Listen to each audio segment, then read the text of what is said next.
भएका छौँ। 299 लगभग 1 वर्षपछि उनी 300 वर्षको हामी जन्म जयन्ती मनाउँछौँ। अहिलेसम्म हामीले एउटा परम्पराको हिसाबमा सुरु गर्यौँ, तर यसलाई अब खुट्याउनु पर्छ। वास्तविक दिन कुन हो?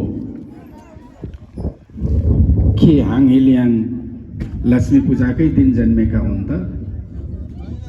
अब हामीले केलाउने कि नकेलाउने? अनि अर्को, विश्वमा एउटा, म सायद गाली पनि खान्छु कि यस्तो कुरा गर्दा, विश्वमा प्रचलित जन्म जयन्तीहरू तिथिमा हुँदैनन्, डेटमा, तारिकमा, गतेमा हुन्छ। यो लक्ष्मी पूजा त कहिले असोजको 26मा पर्छ, कहिले कार्तिकको 3मा पर्छ। विश्वको मान्छेलाई त हामीलाई पो थाहा हुन्छ लक्ष्मी पूजा अर्थात् औँसीको दिन, तर अन्तर्राष्ट्रिय क्षेत्रको मान्छेलाई भन्दाखेरि हामीले कुन डेट हो भनेर भन्ने यो प्रश्न उठ्यो भने हामीसँग उत्तर छ कि छैन? आज यो स्टेजबाट मेरा अग्रजहरूलाई म विनम्रताका साथ म कति डिग्री झुकेर भन्न पर्छ तपाईँहरूलाई म अनुरोध गर्छु, यो खुट्याउँ अनि मात्रै यसलाई निरन्तरता दिउँ। खुसी लाग्छ। पहिला हामी यहाँ आउँदाखेरि जङ्गलमा एक्लै नभइकन विश्वमेलको हिस विदेशी भन्थ्यो।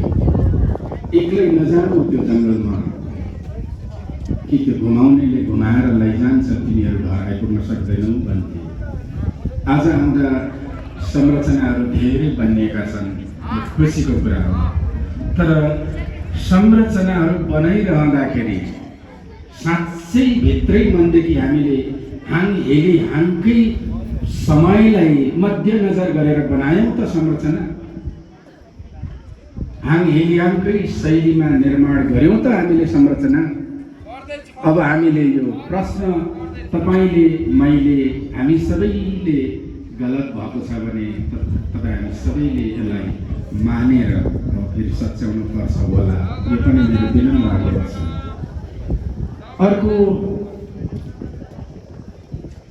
सिन्धुली गढी जस्तो काठमाडौँको पशुपति, त्यस्तै गरेर शम्भुनाथ जस्तै थुप्रै नेपालका गढीहरू अहिले पुरातात्विक महत्त्वमा विश्व सम्पदाको सूचीमा सूचीकृत छन्।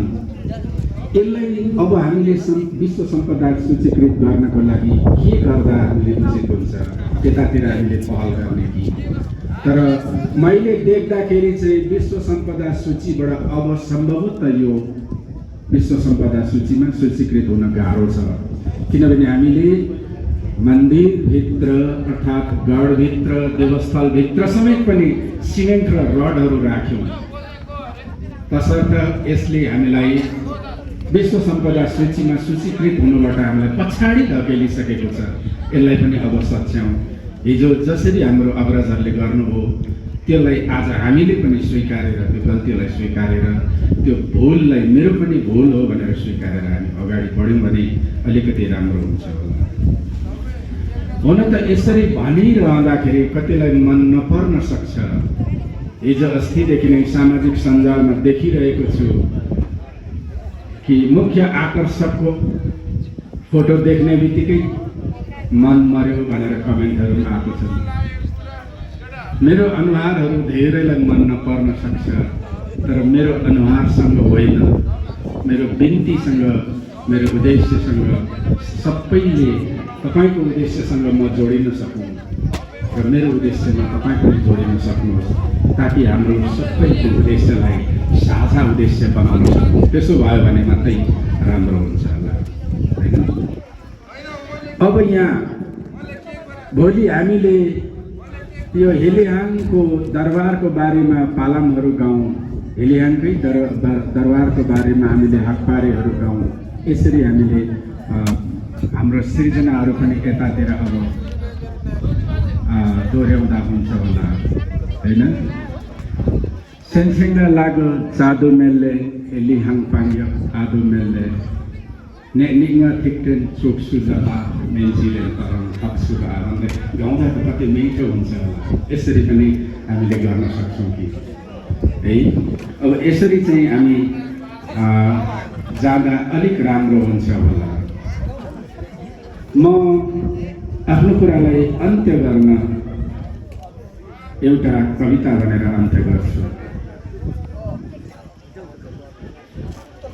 आफ्नै पुर्खाको विरासतको भूमिमाथि आफ्नै पसिनाले सिन्चेको चपरीमा उभिएर म नाद उकाल्दैछु। आफ्नै पुर्खाको विरासतको भूमिमाथि आफ्नै पसिनाले सिन्चेको चपरीमा उभिएर म नाद उकाल्दैछु। मेरो पुर्खाले राज्य चलाइसकेका थिए जति बेला तिम्रो सभ्यताको भ्रमण बसेको थिएन। हाम्रो मुलुक वयस्क उभिएको थियो जति बेला तिम्रो निशानाको जग समेत थिएन।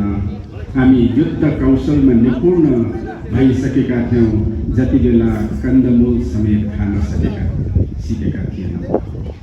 मेरा पुर्खाले राज्य चलाइसकेका थिए जति बेला तिम्रो सभ्यताको भ्रमण बसेकै थिएन। हाम्रो मुलुक वयस्क उभिएको थियो त्यति बेला तिम्रो निशानाको जग समेत उभिएको थिएन।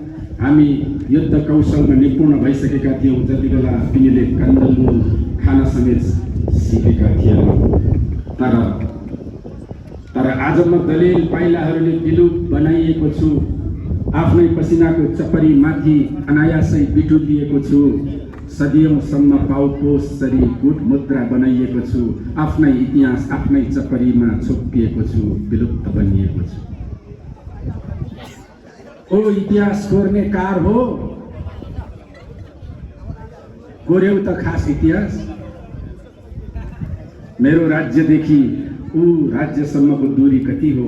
मेरो राज्य र ऊ राज्यले गरेको सम्झौताको गहनता कति हो? नाप्यौ त कुनै दिन खास गहिराई, लेख्यौ त तिमीले मेरो साँचो इतिहास। मेरो राज्यदेखि ऊ राज्यसम्मको दूरी कति हो? मेरो राज्य र ऊ राज्यले गरेको सम्झौताको गहनता कति हो? नाप्यौ त कुनै दिन खास गहिराई, लेख्यौ त तिमीले मेरो साँचो इतिहास। मेरो लडाईँको बारेमा दन्त्य कथा झैँ बखान गर्नेहरू हो, खोइ त कोतमा खोज्यौ त मेरो हात हतियार। मैले रोपेको युद्ध साहित्यलाई पर्गेले रहेर मैले छोडेको हजारौं शीर्षकहरू भेट्नेछौ। दुबो सरी झाँगिएको पाउनेछौ खास युद्धका साहित्यहरू। हाम्रो आदेश बिना न थावामा सुसाउँथ्यो न कावामा। हाम्रो आदेश बिना न थावामा सुसाउँथ्यो न कावामा। बतासले पनि बयली खेल्नलाई आदेश लिने यो राज्यमा तिमीले ढोगेको ईश्वरले समेत बास माग्थ्यो। अविरल अरुण र टिस्टालाई सोध, आफ्नै रगतले देशको सिमाना कोर्ने म हुँ। तिम्रा ख्वामितको चिहानलाई सोध, यो देश विशाल बनाउन मैले पनि हस्ताक्षर सहितको महान योगदान गरेको छु। ओ देशप्रेमी, देशप्रेमको मन्त्र जप्नेहरू हो, बुझौ त मेरो देशप्रेम। मेरो युद्ध कौशलले बचेको मातृभूमिको माटोलाई सुँगेर हेर, पाउनेछौ आफू वीर गति प्राप्त गरेर पनि देश जोगाउनुको सुगन्ध। मेरो युद्ध कौशलले बचेको मातृभूमिको माटोलाई सुँगेर हेर, पाउनेछौ आफू वीर गति प्राप्त गरेर पनि देश जोगाउनुको सुगन्ध। मलाई चिन्यौ त? चिन्यौ मलाई? म हुँ वास्तविक देशप्रेमी, म हुँ राज्यको खास पहरेदार, म हुँ खास प्रजा वात्सल्य राजा, म हुँ लिम्बुवानको अन्तिम राजा, म हुँ हिलिया, म हुँ हिलिया।